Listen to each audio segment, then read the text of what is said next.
Thank you Jesus. આજની કૃપાને માટે પુષ્કળ ધન્યવાદ કરું છું. ખ્રિસ્તમાં વાલા ભાઈઓ અને બહેનો, પરમેશ્વરનો પુષ્કળ આભાર માનું છું. ફરી આ વિડીયોની સાથે તમારી સમક્ષ હું આવ્યો છું. ખ્રિસ્તમાં વાલા ભાઈઓ અને બહેનો, પરમેશ્વરનું વચન કહે છે તે પ્રમાણે ફરી આ વચન સાથે કે પ્રેમ કોઈ દિવસ બડાઈ કરતો નથી અથવા બડાસ મારતો નથી. પેલો કોરિન્થી 13 અને 4 કલમમાં લખવામાં આવ્યું છે તે પ્રમાણે બડાસ મારતો નથી અથવા અપવાડાઈ કરતો નથી. તો આ વિશે આપણે સમજીશું અને શીખીશું. આવો ટૂંકી પ્રાર્થના કરીએ. પ્રિય પિતા પરમેશ્વર, આજના વચનના માટે મેં તમારા નામની સ્તુતિ અને પ્રશંસા કરીશ છે. પુત્ર આત્મા આમ પ્રત્યેકનો કબજો તમારા હાથમાં સોંપીએ છીએ. તમારી કૃપામાં અમને સહાયને મદદ કરો. તમારો અભિષેકને મોકલો અને સમજવાને માટે તમારી કૃપા પૂરી પાડો. સર્વમાન મહિમા આદર ગૌરવ તમને જ આપતા પ્રાર્થના ઈશ્વર મારા પ્રભુના નામમાં માંગીએ. આમીન. તો ખ્રિસ્તમાં વાલા ભાઈઓ અને બહેનો, ખરેખર પરમેશ્વરનું વચન કહે છે તે પ્રમાણે કે પ્રેમ કદી પણ બડાસ મારતો નથી. ઘણી વખત આપણામાં પરમેશ્વરનો પ્રેમ જે છે, જ્યારે પ્રભુ ઈસુ ખ્રિસ્ત આ પૃથ્વી પર હતા ત્યારે સર્વદાનો વરદાન અને ભરપૂર હતા, તે અભિષેકમાં હતા. કદી પણ તેણે બડાસ મારી નહીં. જો પ્રભુ ઈસુ ખ્રિસ્ત તમારા અને મારા જીવનમાં રહે છે તો તે એ વ્યક્તિ, જે સ્ત્રી હોય કે પુરુષ હોય, પ્રભુનું જે દીકરા દીકરી હોય, તે કદી પણ તે બડાસ મારતો નથી. જે ઘણા ખરા લોકો ખ્રિસ્તમાં વાલા ભાઈઓ અને બહેનો સારો આરાધક હોય તો તેમનું જે પ્રતિભાવ કેવો હોય છે તે આપણે જાણી શકીએ છીએ. કોઈ સારું ટીચિંગ આપી શકનાર એવો સેવક હોય તો ત્યારે આપણે જોઈએ છીએ કે તેનો પ્રતિભાવ કેવો હોય છે. દાન ધર્મ કરનાર વ્યક્તિ હોય એનો પ્રતિભાવ કેવો હોય છે. વાજિંત્ર વગાડનાર વ્યક્તિ હોય ત્યારે એનો પ્રતિભાવ કેવો હોય છે. તમે જાણો છો, વ્યક્તિ પોતાના શબ્દ દ્વારા જ્યારે બોલે છે તે પ્રગટ કરે છે કે જીવનમાં એક બડાસ મારે છે કે હું ઘણા વર્ષોથી અમે સેવકો છું અને તમે હજુ તો હમણાંના છે ને તમે અમને શીખાવો છો. પ્રભુ ઈસુ ખ્રિસ્તને પણ એમ જ કહેવામાં આવ્યું હતું, હજુ તો તું 50 વર્ષનો થયો નથી ને તું ઇબ્રાહિમને ઓળખે છે, એમ કહીને પ્રભુ ઈસુ ખ્રિસ્તને પણ કહેવામાં આવ્યું હતું. તેમને પ્રભુ ઈસુ ખ્રિસ્તને પણ કહેવામાં આવ્યું, તું કયા અધિકારથી એ કામો કરે છે? અને પ્રભુ ઈસુ ખ્રિસ્તે પ્રત્યુત્તરમાં પ્રશ્ન પૂછીને એને નિરુત્સાહિત કર્યા હતા.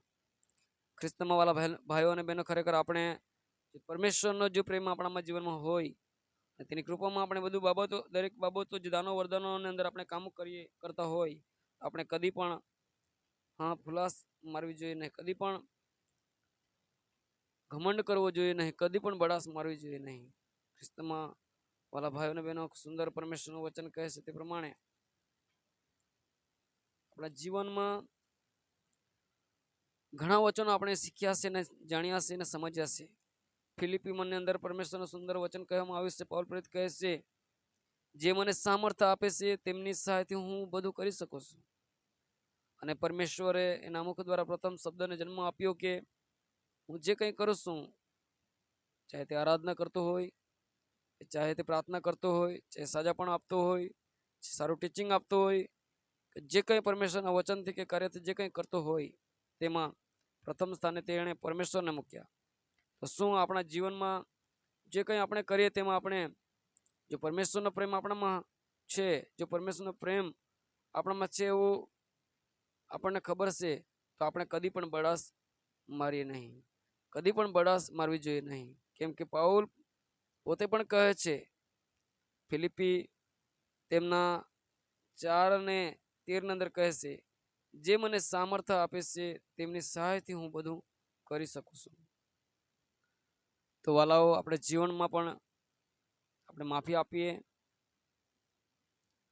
પરમેશ્વરના સામર્થ્ય દ્વારા આપણે સહન કરીએ, પરમેશ્વરના સામર્થ્ય દ્વારા સારું ટીચિંગ આપીએ, તો પરમેશ્વરના સામર્થ્ય દ્વારા સારા ગીતો ગાઈએ, તો પરમેશ્વરના સામર્થ્ય દ્વારા કે સારી સલાહ આપીએ તો આપણે પરમેશ્વરના સામર્થ્ય દ્વારા એ બાબત કરી શકીશું. પવિત્ર આત્માનો અભિષેક જો તમારા અને મારા જીવનમાં છે, એનો પ્રેમ જે આપણામાં છે, તો આપણે ખરેખર એ આપણો આધાર જે છે તે આપણે બોલીએ ત્યારે, આપણે જ્યારે શબ્દનો જન્મ આપીએ ત્યારે આપણે પ્રથમ સ્થાને આપણે પરમેશ્વરને મૂકીએ, જેથી કરીને તેમનો મહિમા થાય, તેમની પ્રશંસા થાય. કેમ કે દેવ પ્રેમ છે અને આપણામાં જે પ્રેમ છે એ દેવથી છે. તેથી કરીને આપણે જે કંઈ પણ કરીએ ત્યારે આપણે ખ્રિસ્તમાં વાલા ભાઈઓ અને બહેનો આપણે કદી પણ બળાશ નહીં મારીએ. કેમ કે પરમેશ્વરનું વચન કહે છે કે પ્રેમ કહે છે કે બળાશ મારતો નથી. તો જો આપણે બળાશ મારીએ તો તે આપણા સંસારિક મનથી તે આપણે કરીએ છીએ. ઘણા ખરા લોકો એવું કરતા હશે, તો વાલાઓ હું જાણતો નથી, પણ જો તમે નહીં કરતા હોય તો તેના માટે હું પરમેશ્વરની સ્તુતિ કરું છું. એમાં તમે 10 વર્ષથી વિશ્વાસ છો કે 5 વર્ષ છો એ માન્ય છે પરમેશ્વરના આગળ. વાલો આપણે ઘણા સમયથી વિશ્વાસ છીએ, અને જો આપણામાં દેવનો પ્રેમ છે પણ આપણે વાલો બળાશ મારતા હોઈએ તો આપણે કંઈ નહીં. પણ આપણે સર્વ બાબતમાં પરમેશ્વરનો આભાર માને કે પ્રભુ એ તારી કૃપાથી છે, તારી દયાથી છે, તારા અભિષેકથી આ બાબતો હું કરી શકું છું, ત્યારે એ પરમેશ્વરને આપણે માન અને મહિમા આપીશું. કોલોસીની અંદર પણ લખવામાં આવ્યું છે સુંદર કે વચનથી કે કાર્યથી જે કંઈ તમે કરો તે પ્રભુ ઈસુ ખ્રિસ્તના નામને અંદર કરો. કેમ કે ત્યાં સુંદર બાબત લખવામાં આવી છે 3:56 અંદર, વચનથી કે કાર્યથી જે કંઈ તમે કરો તે સર્વ પ્રભુ ઈસુને નામે કરો અને તે દ્વારા ઈશ્વર પિતાની આભાર સ્તુતિ કરો. તો જ્યારે આપણે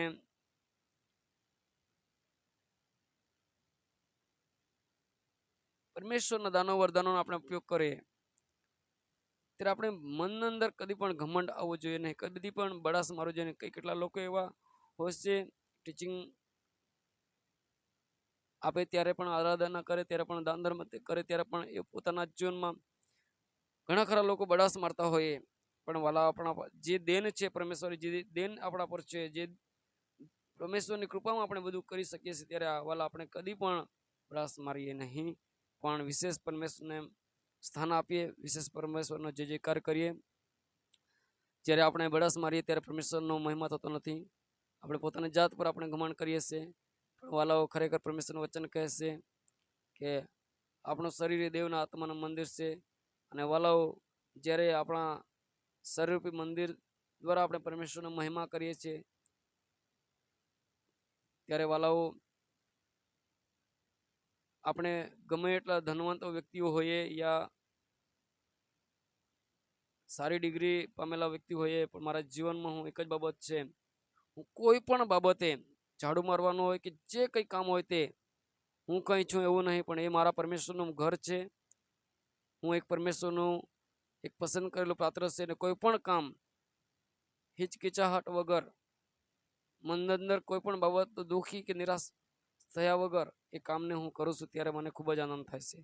ને જ્યારે લોકો જુએ છે મળીના કે મારા સેવક જે છે એ ગમે તે કામ કરી નાખે છે, અને મારા જીવનમાં હું બળાશ મારતો નથી, પણ વાલાઓ તેઓ હસીને મારી સાથે વાત કહે છે, અને પોતાના દિલની વાતો કહે છે, અને એમના દિલની દુઃખની વાત હોય યા ગમે તે પરિસ્થિતિની વાત હોય ત્યારે પોતાને નમ્ર એટલે નીચે પોતાને નમ્ર કરું છું, ત્યારે તેઓ પોતાના દિલની વાત તેઓ મારા આગળ ઠલવે છે. વાલાઓ હું કદી પણ કોઈ બાબતના અંદર બળાશ મારતો નથી.